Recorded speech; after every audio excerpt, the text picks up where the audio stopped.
ነበር። መጀመሪያ ሊያ አላቃችን ነበረች። እሷ ናት የምታሰራና ነበረው። ከዛ በኋላ ደግሞ ሊያ የተወሰነ ካሰራችን በኋላ ከኛ ተሸሽጋ እሷ ሌላ ቦታ ለስራ ይሄዳለሁ ብላ መክሊት የምትባል ልጅ ነው እኛን የምትቆጣጠረን እኛን የምታዘን ብሎ ተናግሮ ነበር የምታስታውሱ ከሆነ። ስለዚህ ያቺ ሊያ ማናት ላቺ መክሊት ማናት ተብሎ ብዙ ጊዜ ተፈልጎ ነበረ። በሆነ አጋጣሚም ደግሞ ራሷ በላከችው መልእክት ልጆቹ ይዘውት ቤት ድረስ ሄደው ነበረ። ቤት ሲሄዱ ጊዜ ራሷ ስታ እንደወደቀች መርዝ እንዳጠጠዋት፣ ምክንያቱም እሷ ጋር ያለ ቪዲዮ የአቤል የሚጠቅመው ቪዲዮ ስለሆነ ያ ድርጅቱ ደግሞ ያ ቪዲዮ አቤል ጋር ሊገባ አልፈለጉም። አቤል እጅ ላይ ሊገባ ስላልፈለጉ በፍጥነት ሄዶ መርዝ ቀመሷትና እሷ ደግሞ ራሷ ስታ ወድቃ አረፋት ድረስ ደፍታ ነው አቤል ወዳውንም ያው ከሱ ጋር ባሉ በህግ አካላቶችም ከሱ ጋር የሚተባበሩ ወንድሞቹ አስተባብሩ አምቡላንስ ተጠርቶ ወደ ሐኪም ቤት እንደሄደች ነው ህይወቷ እንዳለፈ የተነገረው ነበር። ወዳውም ተደውሎ ነው ህይወቷ አልፏል። መክሊት የለችም። እዛ ጋር ደግሞ የእሷ አረፋ ወይስ ምናምን እንድታጸዳ የተያዘ የመጣች ሰራተኛ ተይዛ ነበር። እሷም ተገዳ ሰራተኛ እንደሆነች ቤት እንደምታጸዳ እንደመጣች በደንብ ካላጸዳች ደግሞ እሷም እንደምትገደል የአቤል ነግራው ነበር። የሆነ ልጅም መርዝ አጥተዋት የሄደ ልጅ ነበረ። እሱም ተይዘዋል። እሱም በቁጥጥር ስር ውሏል። እሱም መጨረሻ እያንዳንዱ እውነቱ አውጥተዋል። ድርጅቱ እንዳዘዘው ያ ቪዲዮ አቤል ሳይደርስበት በፊት በእነሱ እጅ እንዲገባ ቪዲዮን እንዲጠፋ፣ ምክንያቱም ያ ቪዲዮ ከተገኘ እንደነገርኳችሁ አቤል ብዙ መረጃና ነጻ የሚያወጣው ቪዲዮ እንደሆነ ስላወቁ ነው ይሄ ነገር በቅድሚያ እሷ እንድትሞትና እንድትገደል ትእዛዝ የወጣባት ማን መክሊት ማለት ነው። ይሄ በሙሉ የምታደርገው ደግሞ ሊያ እንደሆነች ተደርሶበታል። ለማንኛውም አሁንም ቢሆን ፍትህ ለአቤል መጠየቅ አለብን ሁላችንም። ዛሬ ፍትህ ለአቤል ፍትህ የአቤል ያላችሁ ውድ ቤተሰቦቼ ከልብ ነው ማመሰግነው። ሁላችሁም ከልብ አመሰግናለሁ። የድምጽ ጥራት ያላችሁ ደግሞ ያው ያልበላ ሆዴ ነው፣ ቀስ ብዬ ያወራሁኝ ነበር። በጣም አመሰግናለሁ። ከአሁን በኋላ ደግሞ አሻሽላለሁ ጥፋቴን። እንደዚህ አስተያየት ሰጡን ጊዜ በጣም ነው ደስ የሚለኝ። አበረታቱኝ። አሁንም ቢሆን ከልብ ነው ማመሰግነው። አሁን ቪዲዮን እስከ መጨረሻ እዩት። የሞተችው ማናት? ቤተሰብ አላት ወይ? ኬት ነው የመጣችው? እንዴት እዛ ቤት ልትሄድ ቻለች ብሎ አቤል ያንዳንዱ ያጣራ ነበር። በሚያጣራ ሰዓት ባለትዳር እንደሆነች፣ ባሏ አካላት ጉዳተኛ እንደሆነ፣ ግን አካላት ጉዳተኛ ሆኖ እንደሚሰራ እያንዳንዱ ተደርሶበት ቤቱ ድረስ ሂዶ ነበረ። እያንዳንዱ የባሏ ተጠይቀዋል። ኖርማኒ ስራ እንደምሰራ፣ የበጎ አድራጎት ድርጅት እንደምሰራ፣ ደሞዝ እንደሌላት እሱም ይሰራል። ግን የበጎ አድራጎት ድርጅት ስለምሰራ አንዳንዴ በሚከፈላት ነገር እንደሚኖሩ፣ የራሳቸው ቤት እንዳላቸው ነው የተናገረው ባለቤቷ። ግን እሷ ግን እዚያ ቤት ሳይሆን ሌላ ቤት እንዳላት፣ ያ የተገደለችበት ቤት የእሷ ቤት እንደሆነ፣ ግቢውን በሙሉ አከራይታው ሰርቪሶች ምናምን አሉ አከራይታው እንደምትኖር ነው የግቢ ሰዎች የተናገሩት። ግን እሷ ወንጀል የምትሰራው በሙሉ እዛ ባልዋ በማያውቀው ቤት ነው ወንጀል የምትሰራው። ግን እዛ አከራዮቹ ያለውን ነገር ራይት ነው የተናገሩት። 3 ወሯ ነው እዚህ ተከራይታ የምትኖረው። አልፎ አልፎ ትመጣለች እንጂ ሁሌ አትመጣም። እቃ ሙሉ አድርጋ አስገብታለች። ግን እቃ ካስገባች በ2 ወሩ ነው የመጣችው እንጂ እሱም ብትመጣም በቀን ትመጣለች እንጂ ማታ አትመጣም። ያው ቀን ድርጅት ስራ ልሰራ ነው ስራ አለብኝ ብላ ነው ከቤት የምትወጣው። ግን እሷ ምሰራው ከሊያ ጋር ተባብራ ወንጀል ነው ምሰራው። ምን አለ ባልዋ ቤታችን ሁሉ ነገር ሙሉ ነው፣ ምንም የጎደለብን ነገር የለም። ምክንያቱም ሚስቴን ብር ይዛ ትመጣለች። እንዴት ነው የበጎ አድራጎት ድርጅት የምትሰራ ሴት ከየት ነው የምታመጣው? ምክንያቱም በጎ አድራጎት ድርጅት ማለት ምንም ነገር ክፍያ የለው፣ ደሞዝ የለው። በጎ ማለት በራሳቸው በፈቃደኝነታቸው በነጻ የሚሰራ ነው። እንዴት ልታመጣች? አይ አንዳንዴ ስጦታ ምናምን ስላላት። ግን እሱ ባልዋ ይሄ ጉድ መሆኑን የሚያውቅ ነገር የለም። 666 ሆና እንደምሰራ ምንም ያውቅ ነገር የለም። ከዛ በኋላ ከተጋባን በኋላ ካለ ጉዳተኛ ሁኜም ነው ያገባቸኝ። ከተጋባን በኋላ አንቺም የሰራሽ ነው እኔም የሰራሁኝ፣ አንቺም ጥሩ የግቢ ያገኘሽ ነው። የኛ መኖር አያቅተንም፣ የልጃችን መሆን አያቅተንም። ስለዚህ ልጅ እንውለድ በየጊዜ ወተውታት ነበረ። በየጊዜ ጠይቃት ነበር።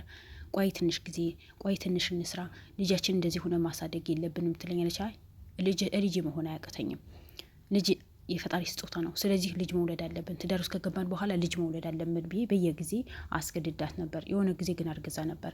እንዳረገዘች ድርጅቱ ሲያቅ ወይ ስራሽ ወይ ህይወትሽን ምረጪ ወይ ልጁን ማስወረድ አለብሽ ተብላ ተነግሯት ልጁ አስወረደችው። ይሄ በሙሉ አላቅም ነበር እኔ። ሚስቴ እርጉዝ ናት ብዬ ነው በውጉት መቼ ነው ልጅ ማቀፋው ሚስቴ ልትወልድልኝ ነው ብዬ በውጉት የጠበኩኝ ነበር። ግን እሷ አስወርዳዋለች። ይሄን በሙሉ በደብዳቤ ጽፋ ነው ያስቀመጠችልኝ። ድርጅቱ አይሆንም፣ ልጅ መውለድም አትችም፣ ትዳር መያዝም አትችም ነው የተባለችው። ምን አይነት በጎ አድራጎት ድርጅት ነው ይሄ? ድርጅት ልታጣሩኝ ነው የምፈልገው። እኔ አይኖ አቃለሁ፣ አካለ ጉዳተኛ ነኝ፣ መንቀሳቀስ አልችልም። እነሱ ትልቅ ሰዎች ናቸው፣ ብዙ ነገር ያላቸው ሰዎች ናቸው። ነገር ግን ሚስቴ እንዳትወልድ ተደርጎብኛል እና ይሄ ድርጅት የምን ድርጅት ነው ይጠየቀልኝ ብሎ ነው ዛሬ ፍትህ ለሚስቱ የጠየቀው። ያለቀሰ ያው ሚስቱ እንደሞተች አያቸው። ግን ቢሆንም ባልዋ ብዙ ነገር ተጎድተዋል። ሚስቱ ማተዋል፣ ልጁ ማተዋል። በማን? በዚህ ድርጅት ምክንያት። ስለዚህ ይህ ድርጅት ባለፈ ሰዎቹ ተናግረው ነበር፣ የተያዙ ልጆች። እዚህ ድርጅት ላይ ልጅ መውለድ አይቻልም፣ እዚህ ድርጅት ላይ መጋባት አይቻልም፣ እዚህ ድርጅት ላይ ሚስትና ልጅን መኖር አይፈቀድም፣ ካለም ደግሞ እንገደላለን ብሎ ነው ቃል በቃል የተናገሩት ነበረው። ያ ነገር ዛሬ መክሊት ላይ ደርሰዋል። እርጉዝ መሆኗ ሲያውቁ ነው ትሎ ብለሽ ማስወረድ አለብሽ የተባለችው። ከዛ በኋላ ነው እኔ ሳላቅ ሳታማክረኝ ልጁ አስወረደችው። ስለዚህ እንዴት የበጎ አድራጎት ድርጅት ልጅ አይረገዝ የሚባለው በምን ምክንያት ነው? ለምን እንደዚህ ሊሆን ቻለ? የበጎ አድራጎት ድርጅት ማለት እኮ ብዙ ጥሩ ስራ የሚሰራበት ድርጅት ነው። ስለዚህ እንዴት ልጅ አስወርጂ? ማስወረዱ ኃጢአት ነው። በእኛ በእስልምናም አይፈቀድም፣ በክርስትና አይፈቀድም። በእኛም ሀራም ነው፣ በእነሱም ኃጢአት ነው። ስለዚህ ለምን አይፈቀድም? ይሄ ነገር ለምን ሊከሰት ቻለ ብዬ ለራሴ ብዙ ጊዜ ጥያቄ ለራሴ ጠይቀው ነበረ። ብዙ ጊዜ ስጠይቃት ቆይ የሆነ ነገር ነው በቃ ምክንያት ትፈጥራለች አለ። መጨረሻ ላይ ነው ድርጅቱ እንደማይፈቅድ የነገረችኝ። ስለዚህ እንዴት አድርጌ ሊጠይቃቸው? ላገኛቸው እነሱ ላገኝ አልፈለገችም። ምንም አይነት ነገር ላቅ አልፈልግም። ሚስቴ በእኔ ላይ ምንም ነገር የምደብቀው ነገር የለም። በሚስት የምሰራው ስራው የለም። ድርጅት እሰራለሁ ብላኝ ነው የምትወጣው። ግን ዛሬ ሚስቴን አጣኋት፣ ልጄም አጣሁኝ። ልጄም ያጣሁት ደግሞ በድርጅቱ ምክንያት ነው። ስለዚህ ፍትህ ለሚስቴና ለልጄ እጠይቃለሁ። ድርጅቱ እያዝልኝ ነው። በጎ አድራጎት ድርጅት ከሆነ እንዴት ልጅ መውለድ ይከለከላል?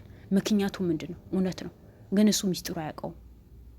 በቀስ ሚስቴ የበጎ አድራጎት ድርጅት ምሰራ ነው፣ ሌላ ነገር የለም።